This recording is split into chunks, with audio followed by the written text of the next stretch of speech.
Okay, we're going to have a test here of Indipac, the physiological requirements. So if you see, I lasted a day. I got hit by a car a few weeks out before Indipac. Did have a pretty big crash a few weeks before that. But the car accident definitely took it out of me. So I thought I'll turn up on the bamboo bike and I'm just going to do this thing easy and see how we go. And maybe if I can test the endurance, I can be up there in the front. But really, to be good at Indipac, you got to be in a pretty lightweight bike setup, in my opinion. And so, average weighted power, I got 177 watts. These are power meter. That day, I did 276k from Perth out to Bruce Rock. Quite a sort of lumpy. It's just up and down, up and down, up and down. And the gearing I had on there, I had a 3822, 40 in the back, and it was pretty casual. I carried a lot of like 4 kilos of food on the first day, so I wasn't out there to race as much as just go out there and see if I could actually do it, see if my injuries would hold up. But they didn't. The pain got progressively worse. You know the story. I don't know videos about that. Anyway, so pulled out. This is the first day, 177, and elapsed time 11:35.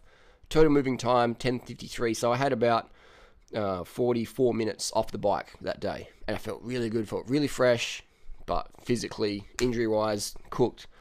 Legs, they were pretty sore from doing no training, but I've done that before. I can go out and smash out big Ks off no training, no worries, because I've done over 400,000 Ks as a vegan. It's not hard for me to go out and do crazy mileage.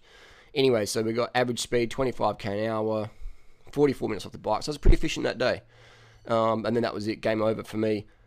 177 watts, 25 average hilly. Let's look at another competitor. James is a local rider as well, and he had a power meter on his bike, and he pulled out recently, but he's riding pretty conservatively, 139 watts, so about 20% less power he's riding at. His bike setup was a lot lighter than mine, which is actually a good idea.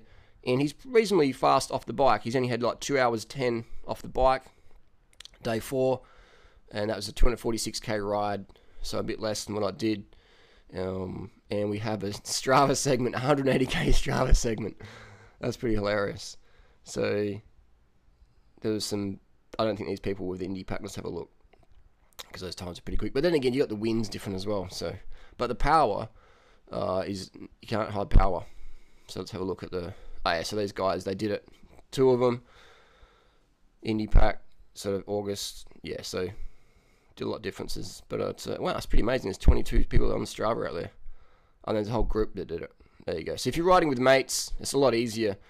And James did ride with Sam for most of his event. Let's have a look at this data here. Hang on. Well, you can see on the last day, before he quit, he did 123 watts. So he was going very, very easy.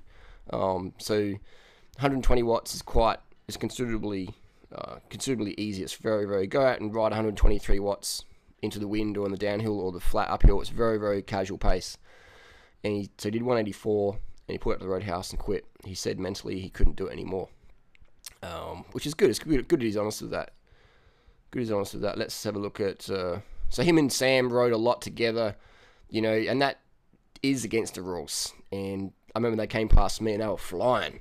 So if we look at the longer day James did, he did a 360k day, but he did it with Sam. They started together, they stopped together, and I saw him in Norseman, and they go to the shop, and I was just like. I got a bit, what's the word, miffed that people would cheat in a race like this. Like, you're not meant to have a teammate that you're riding with and stopping with, and you're riding fast with. Like, maybe if you're dead last and you're like, but these are 2 very experienced riders, and they're buddies. They train together in Adelaide together, and they do a lot of stuff together. So, it was sort of premeditated team riding, which is against the spirit of the race. Of course, it's not illegal, and I'm glad that Sam's doing it for a charity, and that's all awesome, man. But the fact is, if I did this, those guys would be roasting me hard. But you riding with a mate, it makes this race so much easier, And I knew that when I saw them riding together day in, day out, I knew that they were both mentally not ready for the isolation of the Nullarbor, and that was gonna tax them hard. But anyway, that's enough roasting and shading. Let's have a look at the stats here. But Indipac is not a place you come with your mate and go and ride it. Sure, you might meet people on the road, you ride for a little bit, but if you go in the same hotel and the same shop and everything together, that's like a duo, man. That's a team. Then you're like pacing off each other. You're swapping turns and stuff. That's just not fair. So 150 watts, 25k an hour. So pretty easy conditions, 25k an hour for 150 watts. That's pretty standard riding, not really hard at all. And that just goes to show you that you can do big miles on lightweight bikes. But again, how much drafting was going on here, because that is pretty quick mileage for the apparent headwinds that day. But either way, so pretty efficient off the bike. 16 hours 54, 14 hours 13. So we've got about 3 hours off the bike time, so sit down for lunch, etc. So you can quickly see how time adds up. So if you go to the if you go to the servo, the gas station, just grab your food, stuff down your jersey, keep going, and you'll start to reduce that 3-4 hour gap, and that's more mileage. That could turn out to be 460 that day. So we can just quickly see at that, and 150 watts is very, very easy pace. So that's the physiological requirements for the Indipac.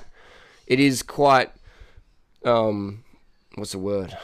It's fucking hardcore. But if you pace yourself well and you're very efficient at the time stops, then you can do quite well in this race. But again, guys and girls, it's not a team event. It's not support. You can't bring your mate along, say, hey, let's go and do this race, we'll ride together. That is against the rules, and it is cheating. So I'm all for people, at the back of the pack, just maybe ride with a friend or whatever for a little bit. But if you're moving as fast as these guys were, overtaking heaps of riders in a team, in a duo, in my opinion, that is unfair, and it's against the race rules. So that was bound to happen. It was bound to happen. So this will be a good reminder for next year, Indipac. Gang, guys, girls, it's not a team event. You can't ride with a mate. It's more of a solo spirit of the race sort of style of thing. It's meant to make it hardcore. Bringing a mate along, that's easy, man. That's just too easy, and it is cheating.